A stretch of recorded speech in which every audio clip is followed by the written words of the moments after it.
until you've been to bed with him. Are you planning to go to bed with me? I never plan anything. I like to see what happens. Life's much more interesting that way, don't you think? And she went to do her scene.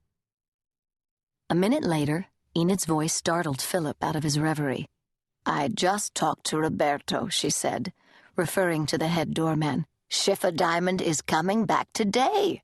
A housekeeper was in her apartment this week getting it ready. Roberto says she's moving back. Isn't that exciting? I'm thrilled, Philip said. I wonder how she'll find New York, Enid said, having been away for so long. Exactly the same, Auntie, Philip said. You know New York never changes. The characters are different, but the play remains the same. Later that afternoon, Enid Merle was putting the finishing touches on her daily gossip column when a sudden gust of wind slammed shut the door to her terrace. Crossing the room to open it, Enid caught sight of the sky and stepped outside. A mountain of thunderclouds was approaching the city. Gazing upward, Enid spotted her neighbor, Mrs. Louise Houghton, on her own terrace, wearing an old straw hat and holding a pair of gardening shears in her gloved hand. In the last 5 years, Louise Houghton, who was nearing 100, had slowed down, spending most of her time attending to her prize-winning roses. Hello, Enid called loudly to Mrs. Houghton. Looks like we're in for a big thunderstorm. You might want to go inside. Thank you, dear, Mrs. Houghton said, and might have gone inside, but for a flock of pigeons that flew abruptly out of Washington Square Park, diverting her attention. In the next second, the sky turned black, and rain the size of pellets began to pummel Fifth Avenue. Enid hurried inside, losing sight of Mrs. Houghton, who was struggling against the rain on her spindly old legs. Another strong gust of wind released a lattice screen from its moorings and knocked the elegant old lady to her knees. Lacking the strength to stand, Louise Houghton tipped sideways onto her hip, shattering the fragile bone and preventing further movement.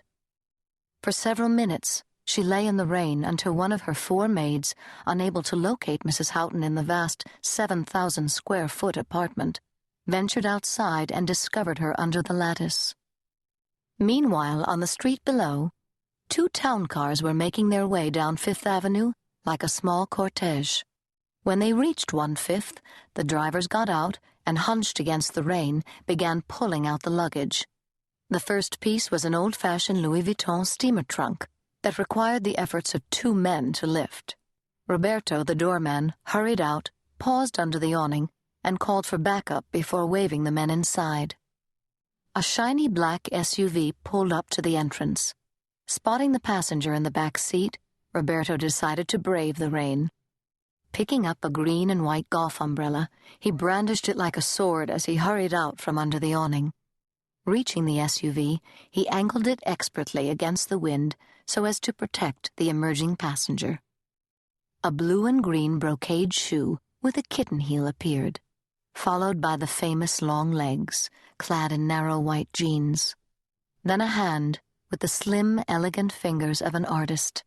At last, Schiffer Diamond herself got out of the car. Hello, Roberto, she said, as easily as if she'd been gone for 2 weeks instead of 20 years. Crap weather, isn't it? Act 1. Billy Litchfield strolled by 1/5 at least twice a day.